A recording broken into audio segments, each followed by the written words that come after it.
بسم اللہ الرحمن الرحیم۔ اللہ کے نام سے شروع کرتا ہوں جو بہت ہی مہربان ہمیشہ رحم فرمانے والا ہے۔ سورہ المائدہ آیت نمبر 94۔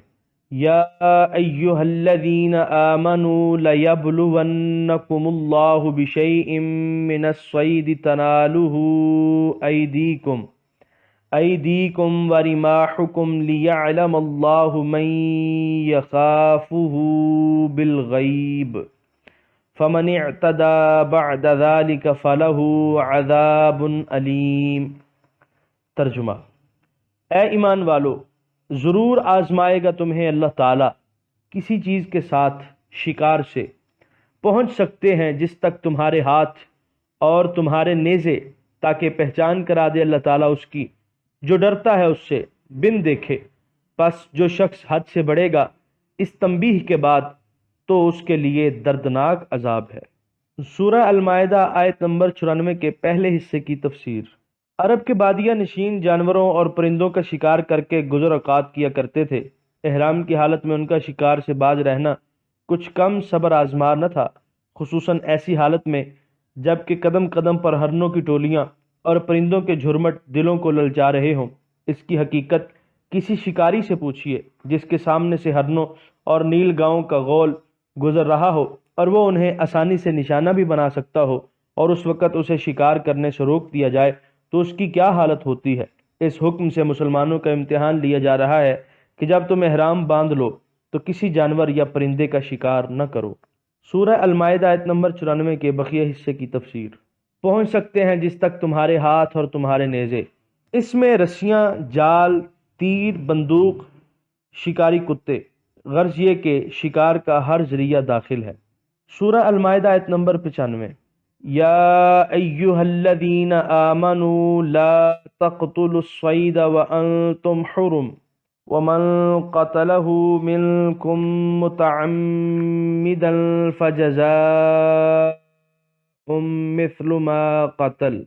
فجزاء مثل ما قتل من النعم يحكم به ذوى عدل منكم هديا بالغ الكعبة أو كفارة طعام مساكين أو عدل ذلك صياما ليذوق وبال أمره عفى الله عما سلف ومن عاد فينتقم الله منه والله عزيز ذو انتقام۔ ترجمہ: اے ایمان والو، نہ مارو شکار کو جب کہ تم احرام باندھے ہوئے ہو، اور جو قتل کرے شکار کو تم میں سے جان بوجھ کر تو اس کی جزا یہ ہے کہ اسی قسم کا جانور دے جو اس نے قتل کیا ہے۔ فیصلہ کریں اس کا دو معتبر آدمی تم میں سے، درا حال یہ کہ یہ قربانی کعبہ میں پہنچنے والی ہو، یا کفارہ ادا کرے، وہ یہ کہ چند مسکینوں کو کھانا کھلا دے یا اس کے برابر روزے رکھے تاکہ چکھے سزا اپنے کام کی۔ معاف فرما دیا اللہ تعالیٰ نے جو گزر چکا، اور جو اب پھر گیا تو انتقام لے گا اللہ تعالیٰ اس سے، اور اللہ تعالیٰ غالب ہے، بدلہ لینے والا ہے۔ سورہ المائدہ آیت نمبر 95 کی تفسیر۔ اگر کسی نے شکار پکڑ لیا تو اسے چھوڑ دے، اور اگر اسے مار ڈالا تو پھر اس کی سزا یہ ہے کہ اسی طرح کا ایک جانور جس کی قیمت دو معتبر آدمیوں کے فیصلے کے مطابق اس شکار کردہ جانور کے برابر ہو، خریدے اور مکہ میں لا کر اسے ذبح کرے، یا اس جانور کی قیمت کا غلہ لے کر غریبوں میں تقسیم کر دے، یا جتنے غریبوں میں صدقہ فطر کی مقدار سے وہ غلہ تقسیم ہو سکتا ہے اتنے روزے رکھے۔ احناف کے نزدیک قیمت میں مماثلت کافی ہے، اور امام شافعی اور امام محمد کے نزدیک شکل و صورت اور قدر و قامت میں بھی مماثلت ضروری ہے، لیکن حضور علیہ الصلاۃ والسلام نے سانپ، بچھو، چوہا، کوا اور چیل کو مارنے کی اجازت فرمائی ہے۔ سورہ المائدہ آیت نمبر 96۔ احل لکم صید البحر وطعامہ متاعا لکم وللسیارہ وحرم علیکم صید البر ما دمتم حرما واتقوا اللہ الذی الیہ تحشرون۔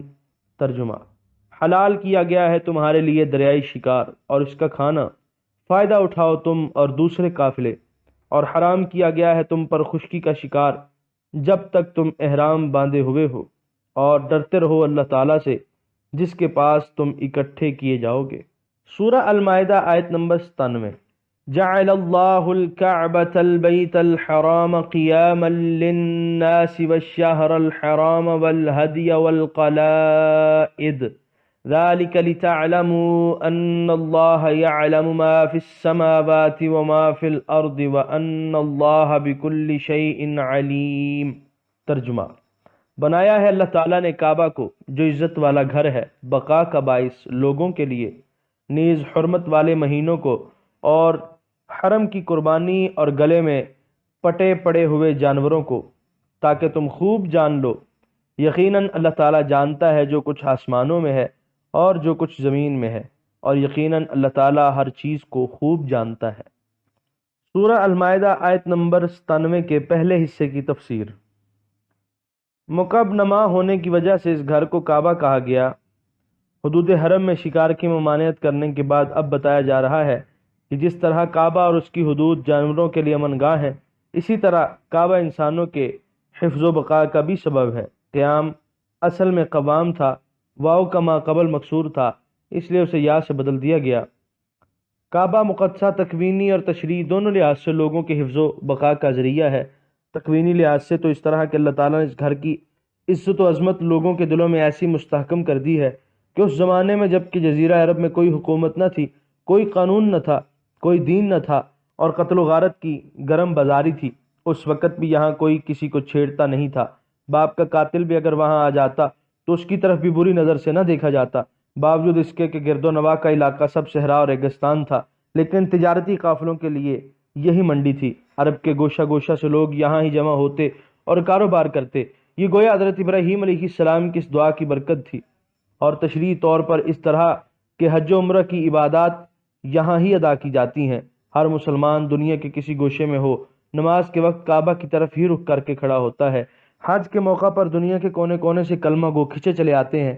علامہ عثمانی نے یہاں خوب لکھا ہے، فرماتے ہیں سب سے بڑی بات یہ ہے کہ علم الہی میں پہلے ہی مقدر ہو چکا تھا کہ نوع انسانی کے لیے اسی جگہ سے عالمگیر اور ابدی ہدایت کا چشمہ پھوٹے گا، اور مصلح اعظم اور سید کائنات محمد رسول اللہ صلی اللہ علیہ وسلم کے مولد و مسکن مبارک بننے کا شرف بھی سارے جہان میں سے اسی خاک پاک کو حاصل ہوگا۔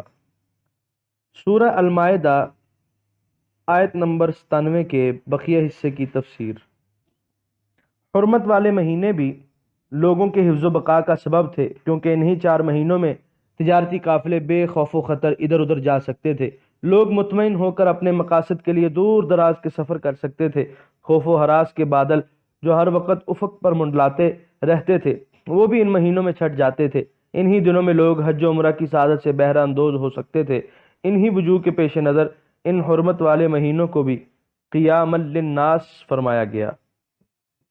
ان چیزوں کو لوگوں کی حفظ و بقا کا باعث بنا دینا اللہ تعالیٰ کے علم محیط کی دلیل ہے، کیونکہ عرب لوٹ مار کے عادی تھے، حکومت اور قانون وہاں موجود نہ تھا۔ اگر کعبہ اور حرمت والے مہینے بھی نہ ہوتے تو وہاں کی حالت اور خستہ ہوتی۔ سورہ المائدہ آیت نمبر 98۔ اعلموا ان اللہ شدید العقاب وان اللہ غفور الرحیم۔ ترجمہ: خوب جان لو کہ اللہ تعالیٰ سخت سزا دینے والا بھی ہے اور اللہ تعالیٰ غفور الرحیم بھی ہے۔ سورہ المائدہ آیت نمبر 99۔ ما علی الرسول الا البلاغ واللہ یعلم ما تبدون وما تکتمون۔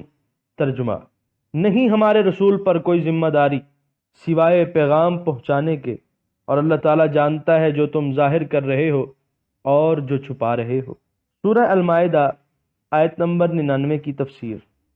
یعنی میرے رسول کا کام یہ ہے کہ تمہیں میرے احکام پہنچا دے اور خوب کھول کر سمجھا دے، اور وہ فرض اس نے بہزار حسن و خوبی انجام دے دیا۔ اب اگر تم ان کی تعمیل میں کوتاہی کرو گے تو اس کے تم خود ذمہ دار ہوگے۔ سورہ المائدہ آیت نمبر 100۔ قل لا يستوي الخبيث والطيب ولو أعجبك كثرة الخبيث فاتقوا الله يا أولي الألباب لعلكم تفلحون۔ ترجمہ: آپ فرما دیجئے نہیں برابر ہو سکتا ناپاک اور پاک، اگرچہ حیرت میں ڈال دے تجھے ناپاک کی کثرت۔ سو ڈرتے رہو اللہ تعالیٰ سے اے عقل والو تاکہ تم نجات پا جاؤ۔ سورہ المائدہ آیت نمبر 100 کی تفسیر۔ اللہ تعالیٰ اپنے محبوب کریم صلی اللہ علیہ وآلہ وسلم کو ارشاد فرماتا ہے کہ آپ اپنی امت کو بتا دیجئے کہ کفار کی جاہ و حشمت، مال و دولت اور تعداد کی کثرت اور اپنی غربت اور کمزوری کو دیکھ کر پریشان نہ ہوا کریں، کیونکہ خبیث اور طیب ایک جیسے نہیں ہو سکتے، وہ پلید ہیں تم پاک ہو۔ خبیث اور طیب سے مراد حلال اور حرام ہے، کافر اور مومن ہے، عاصی اور مطیع سب ہو سکتے ہیں۔ یہاں پر 7ویں پارے کا 3 رکوع مکمل ہوا۔